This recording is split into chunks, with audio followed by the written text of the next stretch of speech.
Assalamualaikum warahmatullahi wabarakatuh. Saya Oman Rahman Sidik. Di sini saya akan menyampaikan pembahasan dari kelompok kedua, yaitu mengoptimalisasikan perkembangan anak usia dini. Nah, dari itu sebelumnya kita akan membahas mengenai perkembangan anak usia dini dalam proses pembelajaran. Dalam proses pembelajaran, anak usia dini mempunyai perkembangan yang tidak dapat dilakukan secara sama dalam keseluruhannya, karena pada anak usia dini terdapat beberapa perbedaan karakter ataupun beberapa sifat yang berbeda yang disebut dengan keunikan-unikan khusus yang dimiliki. Dalam hal ini pembimbing atau guru ataupun orang tuanya sendiri juga harus bisa memahami apa karakter yang dimiliki oleh anaknya atau anak tersebut. Nah, dari beberapa tahapan ini juga terdapat beberapa unsur-unsur yang berbeda yang disebabkan oleh fase atau perkembangannya yang dibutuhkan oleh anak tersebut. Dalam tahap fase perkembangan pada umumnya dibagikan menjadi beberapa bagian. Ada bagian yang pertama disebut dengan fase anak-anak awal, yaitu usia 2 sampai dengan 6 tahun, yaitu tahap yang mana tidak dapat terlepas dari pengawasan orang tua atau keluarganya. Yang kedua yaitu fase pada saat anak berusia 6 sampai dengan 9 tahun. Di situ anak sudah mulai memahami keadaan yang ada di sekelilingnya dan sudah memahami tentang mana yang baik dan mana yang buruk. Untuk fase yang ketiga yaitu usia 9 sampai dengan 12 tahun, yang mana anak sudah mulai memahami dan mempelajari keadaan-keadaan fenomena alam atau fenomena yang ada di sekelilingnya. Dia sudah mulai mempelajari pelajaran yang lebih dan memiliki pengetahuan yang luas. Dalam artian anak sudah mulai bertumbuh kembang untuk memperbaiki diri dan untuk memposisikan karakternya dalam tahap mana nantinya dia akan memiliki perspektif ataupun memiliki karakter yang akan dimilikinya. Dan selain itu juga perkembangan pada anak usia dini ini juga bisa dilihat dari perkembangan pengetahuan dan wawasannya, perkembangan fisik ataupun perubahan-perubahan yang ada pada dirinya. Atau dalam Al-Quran, Islam menyampaikan, yaitu mengisyaratkan semua fase perkembangan menciptakan manusia sejak berupa sperma di dalam rahim ibu tanpa muddah sampai merupakan janin yang memiliki organ tubuh sempurna. Al-Quran juga mengisyaratkan perkembangan manusia setelah dilahirkan, juga fase anak-anak, masa remaja sampai dengan masa lanjut. Allah Subhanahu wa taala berfirman yang artinya, "Hai manusia, jika kamu dalam keraguan tentang kebangkitan dalam artian dari kubur, maka ketahuilah sesungguhnya kami telah menjadikan kamu dari tanah, kemudian setetes mani, kemudian dari segumpal darah, dari tanah, kemudian dari segumpal darah dan dagingnya sempurna jadinya dan tidak sempurna agar dijelaskan kepada kamu tetaplah dalam rahim apa yang kami kehendaki sampai waktunya yang sudah ditentukan. Kemudian kami keluarkan kamu sebagai bayi di antara kamu yang diwafatkan, dan ada pula di antara kamu yang umurnya diperpanjang atau bisa disebut dengan sampai pikun atau fase tua. Nah, supaya tidak mengetahui lagi suatu pun yang didahulunya atau diketahuinya. Demikian pembahasan dari saya. Apabila ada penyampaian yang kurang berkenan mengenai fase optimalisasi perkembangan, selanjutnya akan disampaikan oleh teman saya. Terima kasih. Assalamualaikum warahmatullahi wabarakatuh.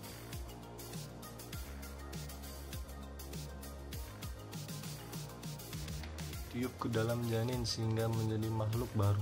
Makhluk baru ini mampu bergerak dan mendengar. Mulai dari itulah jantungnya tidak pernah lagi berhenti berdenyut.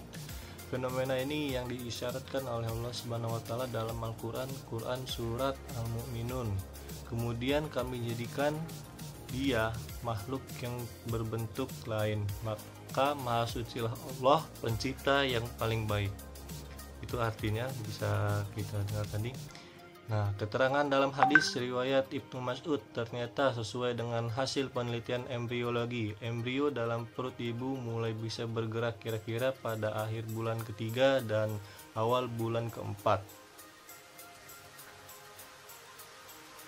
Para psikolog telah membagi tahap perkembangan pada anak menjadi beberapa fase. Yang pertama itu ada fase menyusui, dimulai sejak lahir sampai usia 2 tahun. Sebagian psikolog ada yang membagi fase ini menjadi 2 bagian. Yang pertama, fase bayi yang baru berusia 2 minggu pertama setelah kelahiran. Yang kedua, fase menyusu yang dimulai sejak 2 minggu pertama sampai usia 2 tahun.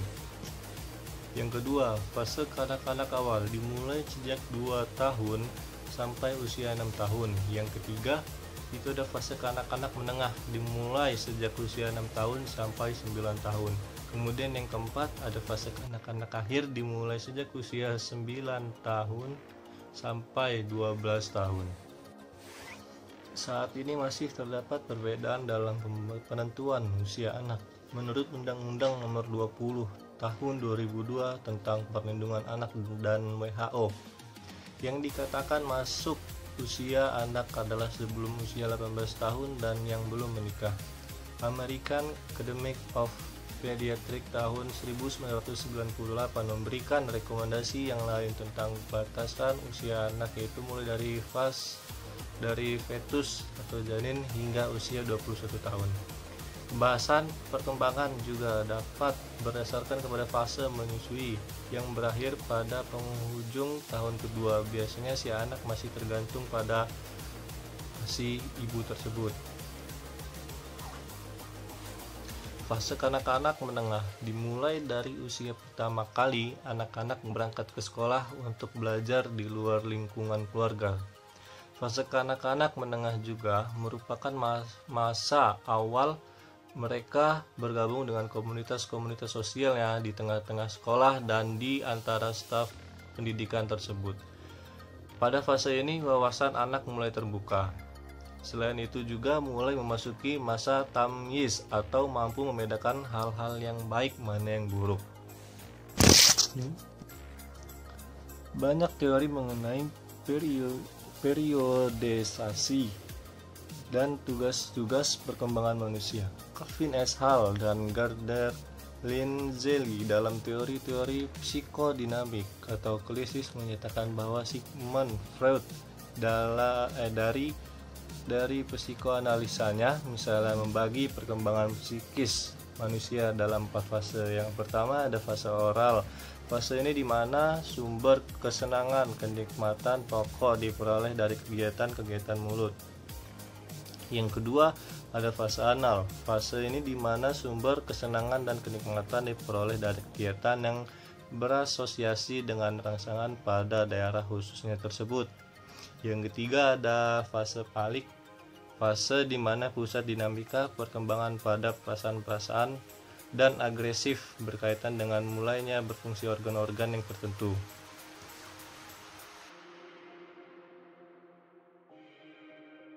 Oke, di sini saya Winda Fatmawijaya akan melanjutkan materi selanjutnya tentang upaya mengoptimalkan perkembangan pada anak usia dini. Jean Piaget mengidentifikasi 4 faktor yang mempengaruhi transisi perkembangan pada anak usia dini, yaitu yang pertama, kematangan, yang kedua, pengalaman fisik, yang ketiga, transisi sosial, dan yang keempat, self-regulation. Dan Jean Piaget mempunyai tingkat-tingkat perkembangan. Yang pertama, tingkat sensori materois 0-2 tahun atau bayi lahir dengan refleks bawaan, dan yang kedua, tingkat pro-operasional 2-7 tahun atau anak mulai timbul pertumbuhan kognitifnya, dan yang ketiga, tingkat operasi konkret 7-11 tahun, anak mulai dapat mengetahui simbol-simbol matematis. Dan yang terakhir yaitu yang keempat, tingkat operasi formal 11 tahun sampai seterusnya, atau anak telah mempunyai pemikiran yang abstrak pada bentuk yang lebih kompleks. Dan beberapa pendapat para ahli tentang fase-fase perkembangan tampak jelas bahwa anak usia dini memang sudah saatnya dididik tentang agama atau mengenalkan agamanya sejak usia dini. Seperti menurut Undang-Undang Nomor 20 Tahun 2003 tentang Sistem Pendidikan Nasional, bahwa anak usia dini adalah kelompok manusia dengan berusia 0-6 tahun ke bawah. Menurut Colbeck, bahwa perkembangan sosial dan moral manusia terjadi dalam 3 tingkatan, yaitu yang pertama, moralitas prakonvensional adalah ketika manusia berada pada fase perkembangan prabuana, yaitu usia 4 tahun sampai 10 tahun. Dan yang kedua, moralitas konvensiana, yaitu adalah ketika manusia menjelang dan memasuki fase perkembangan yuwana, yaitu berusia 10 sampai 13 tahun. Dan yang ketiga, yang terakhir, moralitas pasca konvensional, yaitu usia 13 tahun ke atas. Karena pada dasarnya bentuk kepribadian seseorang pada dasarnya merupakan kristalisasi dari suatu kebiasaan atau perbuatan yang sering diulang-ulang melalui indera-indera yang melihat manusia, baik itu melihat melalui mata, mendengar dengan telinga, atau melakukan dengan anggota badan, dan seterusnya.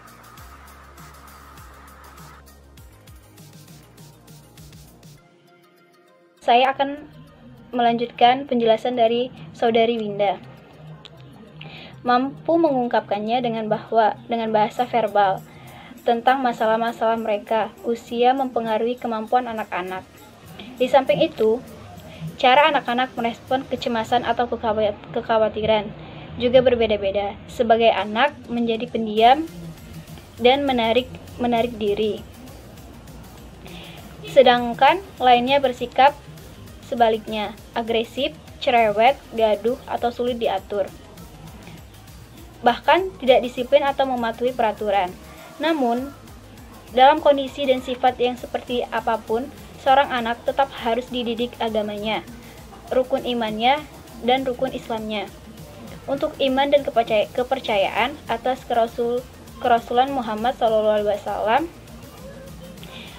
tampaknya mudah diterima oleh anak-anak. Akan tetapi, apa dan bagaimana implikasi keimanan tersebut? Justru itu juga lebih penting, terutama untuk masa depannya nanti. Karena banyak penjahat di era sekarang. Entah itu penjahat di bidang politik, ekonomi, agama, birokrasi, budaya sudah melaksanakan ibadah haji, umroh, dan sebagainya. Namun, dalam realita mereka melaksanakan penyimpangan. Ini merupakan salah satu indikator bahwa ada kesalahan dalam melaksanakan agama pada usia dini, sehingga mendidik anak usia dini tentang agama selain tentang ibadah sangatlah perlu disampaikan pada perilaku yang nyatanya dalam kehidupan sehari-hari, yang akan menciptakan generasi yang taat ibadah juga, taat aturan dalam masyarakat, dan generasi yang beramal soleh juga berbuat kebaikan. Nampak jelas bahwa fase anak usia dini merupakan fase perkembangan yang sangat penting untuk mendidik anak-anak tentang nilai-nilai dan etika dan kaidah-kaidah dasar agama. Para pendidik harus berusaha semaksimal mungkin menggunakan semua media untuk memotivasi, menasihati, membimbing, dan semua media untuk memotivasinya, menasihatinya dalam anak usia dini. Jika terjadi penyimpangan perilaku, sebaiknya diambil tindakan tegas, reward maupun punishment, agar perilaku buruk itu tidak menjadi kebiasaan anak usia dini. Beberapa riwayat hadis Rasulullah SAW mengandung beberapa model pendidikan yang sangat baik. Misalnya, melalui nasihat, petunjuk dan bimbingan menggunakan berbagai media yang bisa membuat motivasi, termasuk pemberian penghargaan atau hadiah, bahkan menerapkan sanksi. Karena jika informasi tentang Islam salah dipahami anak, dapat menimbulkan persepsi yang pada Islam atau orang lain setiap melakukan kesalahan kriminal berbuat dosa, sehingga pembelajaran Islam perlu memperhatikan tahapan perkembangan fisik, psikis maupun sosial dan moral.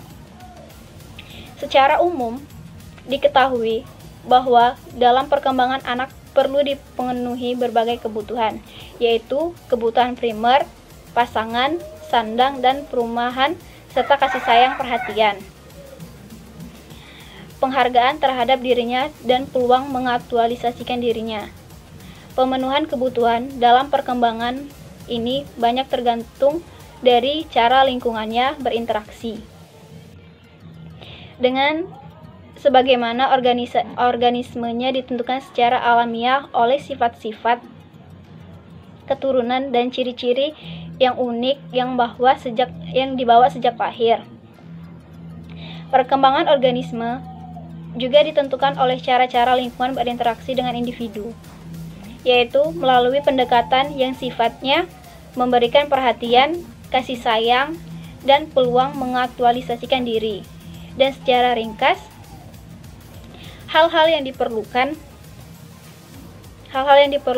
dalam memahami kejiwaan anak atau keberadaan anak-anak adalah tingkah laku, pola pikir, perasaan, sifat, maupun kebiasaan. Karena dengan memahami kejiwaan anak diharapkan proses pembelajaran pada anak usia dini dapat berjalan dengan lancar.